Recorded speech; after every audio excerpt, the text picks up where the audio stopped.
Good morning बच्चों। पिछले video में हमने कार्बोरेटर के बारे में पढ़ा था कि कार्बोरेटर का कंस्ट्रक्शन कैसा होता है, उसके पार्ट्स क्या क्या होते हैं और कार्बोरेटर के सर्किट क्या होते हैं, उन सर्किटों का क्या फंक्शन होता है उसके बारे में पढ़ा था। आज का जो हमारा टॉपिक है वो है mechanical fuel pump. Fuel pump जो होता है वो फ्यूल सप्लाई सिस्टम का एक मेन पार्ट्स होता है। तो पंप होता क्या है पहले इसको समझें हम।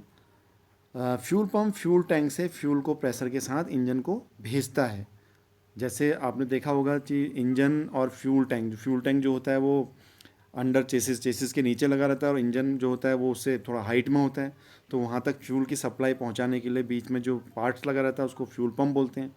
फ्यूल पंप क्या होता है, वो प्रेशर के साथ टैंक से फ्यूल को लेके कार्बोरेटर या इंजन तक पहुंचाता है। ये पंप का काम होता है। पंप देखा जाए तो बेसिकली दो प्रकार के होते हैं, एक तो मैकेनिकल फ्यूल पंप, दूसरा होता है इलेक्ट्रिकल फ्यूल पंप।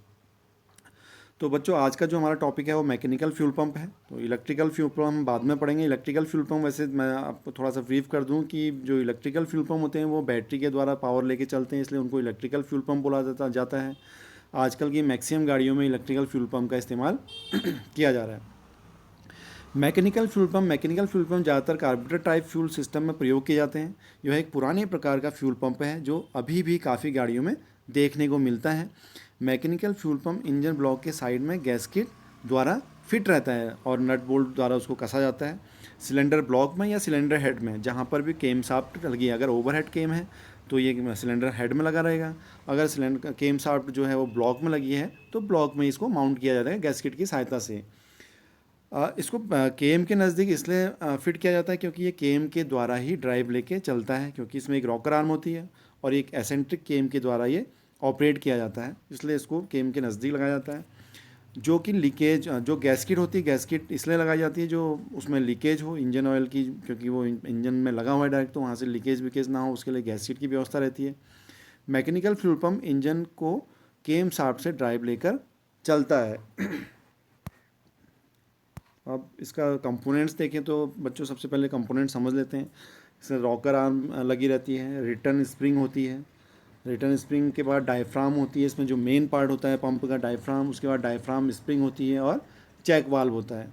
तो बच्चों ये जो रॉकर आर्म होती है, रॉकर आर्म जो होता है ये केम शाफ्ट के द्वारा ड्राइव लेके चलती है। रॉकर आर्म का जो दूसरा सिरा है वो पुल रॉड के साथ डायफ्राम के साथ जुड़ा रहता है, पुल रॉड के साथ से कनेक्ट होकर डायफ्राम के साथ जुड़ा रहता है।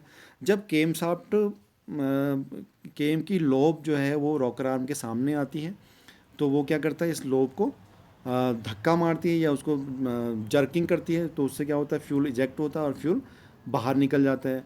और जब केम की लोब उसके रॉकर आर्म के सामने से, यहाँ आप देख रहे होंगे इस पोजीशन पे, यहाँ पर रॉकर आर्म हटती है ना, केम की पोजीशन लोब यहाँ पर से हटती है, तो क्या होता है इसमें अंदर नीचे सक्शन वैक्यूम क्रिएट होता है। वैक्यूम क्रिएट होने से क्या होता है, जो इसका चैम्बर होता है उसमें खालिस्तान बना रहता है, तो वहाँ पर फ्यूल आ जाता है। तो आने से ये प्रोसीजर बार बार चलते रहता है क्योंकि केम शाफ्ट से ड्राइव लेके चलता है। तो इसके बाद अगर बच्चों हम बात करें इसके पार्ट्स ऑफ फ्यूल टैंक, तो एक बार ये इसमें आप समझ सकते हैं कि पार्ट्स किस प्रकार के होते हैं। ये जो इसकी बॉडी है ये एल्यूमिनियम की बनी हुई होती है, एल्यूमिनियम अलॉय की बनी हुई होती है और ये दो भागों में बनी होती है, जिसमें ये आप देख रहे होंगे ये वाला जो है इसका कवर है और ये है बॉडी। तो बॉडी को कवर के साथ स्क्रू के द्वारा या नट बोल्टों के द्वारा जोड़ा जाता है। ये नट बोल्ट आप यहाँ पर देख रहे हैं, ये इसकी रॉकर आर्म है।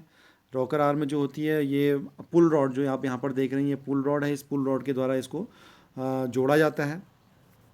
इसमें एक ग्रुप बना रहता है, उस ग्रुप के द्वारा इसको जोड़ा जाता है। ये डायफ्राम है, डायफ्राम जो होती है उसमें वैक्यूम, जो पंप होता है पंप के अंदर वैक्यूम बनाती है और इजेक्शन भी इसके द्वारा ही होता है, तो ये मेन पार्ट होता है इसका।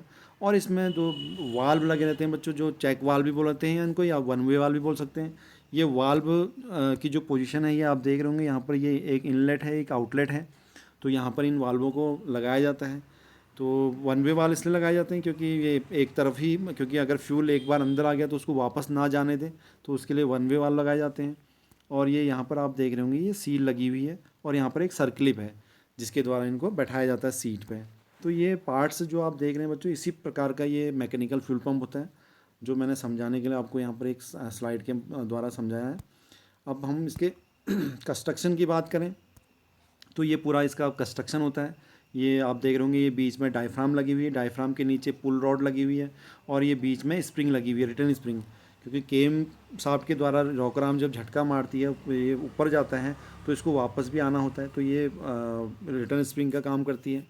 ऊपर से यहाँ पर आप देख रहे होंगे ये इसकी बॉडी है, और ये रॉकर आर्म है। रॉकर आर्म को भी यहाँ पर स्प्रिंग की सहायता से रिटर्न करने की व्यवस्था रहती है। तो बच्चों ये कंस्ट्रक्शन था, ये आप कंस्ट्रक्शन इसमें भी देख सकते हैं। अब यहाँ पर आप एक बार इसका वर्किंग समझ लेते हैं कि कार्बोरेटर ये मैकेनिकल फ्यूल पम्प काम कैसे करता है। यहाँ पर आप देख रहे होंगे बच्चों ये इनलाइन है, मतलब फ्यूल टैंक से जो लाइन आ रही है वो यहाँ पर इस पाइप के द्वारा कनेक्ट होती है, और यहाँ पर आप देख रहे होंगे ये आउट है इसका, जहाँ से पंप के द्वारा इजेक्ट होकर फ्यूल कार्बोरेटर या इंजन तक पहुँचता है। और ये नीचे आप ये स्प्रिंग देख रहे होंगे, ये स्प्रिंग लगी है, ये रॉड है, पुल रॉड लगी है, और ये जो आप बीच में देख रहे हैं ये कनेक्टिंग रॉड है जो पीवट के द्वारा जुड़ी हुई है। और ये कनेक्टिंग रॉड की स्प्रिंग लगी हुई है, रॉकर आर्म की स्प्रिंग लगी हुई है, जिसके द्वारा ये वापस आता है। और ये स्क्रू हैं जो इसके माउंटिंग स्क्रू हैं, जो इसकी हाउजिंग को दो पार्ट में होता है, तो दोनों को ये असेंबल करने के लिए ये हाउजिंग लगी रहती है, इसको स्क्रू के द्वारा जोड़ा जाता है। तो बच्चों अब इसका वर्किंग एक बार आप देखें, इसमें एक एनिमेशन के द्वारा आप इसको समझ सकते हैं। ये फ्यूल यहाँ से आया और ये ऊपर गया, यहाँ से चैम्बर में आया, और ये चैम्बर में ये डायफ्राम के द्वारा ही ये वापस चले जाता है। तो ये दो वाल्व हैं जो चेक वाल्व हैं, ये एक तरफ को खुलते हैं, एक इधर को खुल रहा है तो एक उधर को खुलेगा। तो ये प्रेशर के साथ ये खुल रहा है, जब वैक्यूम बनता है अंदर तो वैक्यूम की सहायता से ये खुलता है और फ्यूल अंदर भरता है। फिर फ्यूल अंदर आने से जैसे ही डायफ्राम ऊपर को जाती है तो ये बंद हो जाता है इनलेट वाल्व, और एग्जॉस्ट वाल्व जो इसका आउटलेट वाल्व है ये खुल जाता है। आउटलेट वाल्व खुलने से क्या होता है, फ्यूल बाहर कार्बोरेटर को चले जाता है। और ये आप यहाँ पर ये जो देख रहे हैं ये केम शाफ्ट है, ये केम शाफ्ट घूम रही है, घूमने से क्या होता है रॉकर आर्म को पीवट के द्वारा ये माउंट है रॉकर आर्म, तो इस रॉकर आर्म को ये ऑपरेट करने का काम केम शाफ्ट के द्वारा किया जाता है। तो बच्चों आशा करता हूँ कि आप लोगों को ये समझ में आ गया होगा। धन्यवाद।